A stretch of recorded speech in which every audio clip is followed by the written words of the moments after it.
جو نواز شریف کا روپ دھارنے کا جو ان کے سر میں سودا سمایا ہے، یہ کوئی اتنی جلدی اترنے والا ہے نہیں، کیونکہ جب یہ دماغ کے اندر یہ والا سودا سما جائے کہ میرے پاس اختیارات بہت زیادہ ہیں، میرے پاس پاورز بہت زیادہ ہیں، میرے آئینی اختیارات کوئی سلب نہیں کر سکتا، میں اپنی مرضی کے فیصلے کر سکتا ہوں، تو یہی وہ مقام ہے جہاں سے آپ کا تنزلی کی طرف عمل کا آغاز ہوتا ہے۔ اور پاکستان جیسے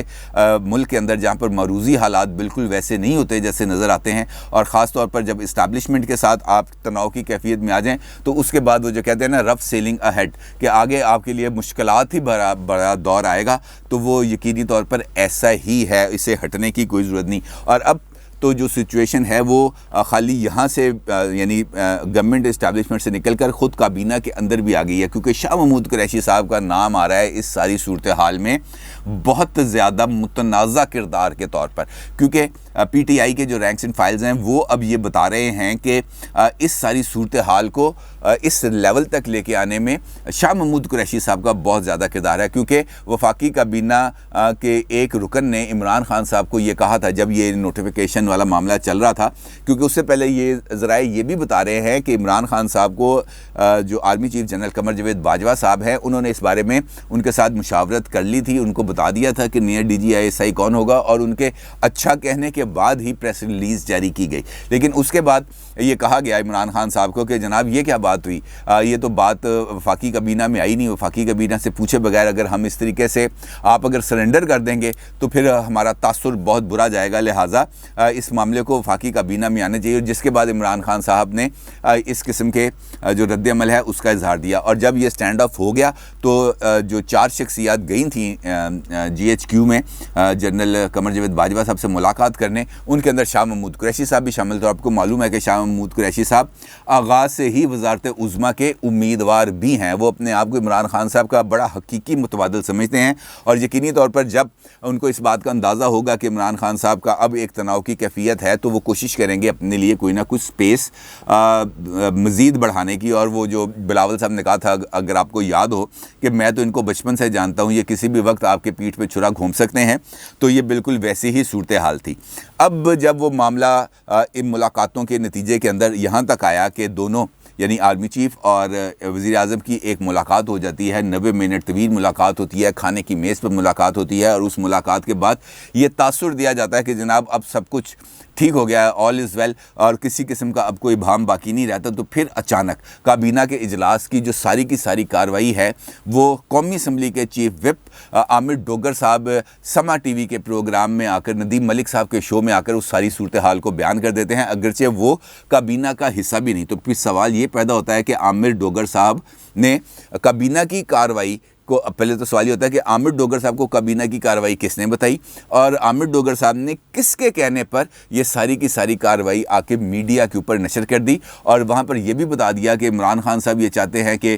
جنرل فیض حمید صاحب جو ہے 4 سے 6 ماہ تک موجودہ عہدے پر کام کریں، کیونکہ اس وقت افغانستان کی صورتحال بہترین نہیں ہے اور اس کو مزید تھوڑا سا بہتر کرنے کی ضرورت ہے۔ اور ساتھ وہ بھی یہ بھی کہتے ہیں اسی انٹرویو کے اندر کہ جناب یہ 3 سے 5 ناموں کی سمری اب آئے گی، اور اس میں سے کسی بھی ایک نام کا وہ وزیر اعظم فیصلے کریں گے، اور ضروری نہیں کہ وہ ندیم احمد انجم صاحب ہی ہوں۔ تو ان کا یہ بیان آنے کے بعد ایک مرتبہ پھر یہ جسے کہتے ہیں نا ایڈڈ فیول ٹو فائر، یعنی جلتی پر تیل چھڑکا گیا، اور پھر نئے سرے سے ایک جو تناؤ کی کیفیت ہے وہ پیدا ہوئی، اور اس پر عمران خان صاحب نے سخت نوٹس لیا، اور شاہ محمود قریشی صاحب کی بھی کھچائی کی گئی، اور عامر ڈوگر صاحب کی تو اچھی خاصی دھلائی کی گئی۔ شاہ محمود قریشی کی کھچائی ہوئی، عامر ڈوگر صاحب کی دھلائی ہوئی، اور دھلائی ہونے کے بعد ان کو ایک شو کاز نوٹس بھی جاری کیا گیا، اور ان سے پوچھا گیا کہ جناب اس شو کاز نوٹس میں کہ آپ یہ بتائیں آپ نے کس کے کہنے پر یہ باہر جا کے پنگا لیا، یہ ٹی وی پہ گئے ہیں آپ اور جا کے آپ نے یہ جو بیان بازی کی ہے یہ کس کے کہنے پہ کی ہے، کس کی ہدایت پہ کی ہے، اور تاکہ ہم اس شخصیت کے خلاف بھی کارروائی کریں۔ یعنی اب شاہ محمود قریشی صاحب کے گرد گھیرا تنگ ہو رہا ہے، اور وہ سنگل آؤٹ ہوتے جا رہے ہیں، اور اس کی وجہ بھی ہے کہ ان کے خلاف بھی کابینہ کے اندر ایک جسے ہم کہہ سکتے ہیں ایک لابی موجود ہے جو شاہ محمود قریشی صاحب کے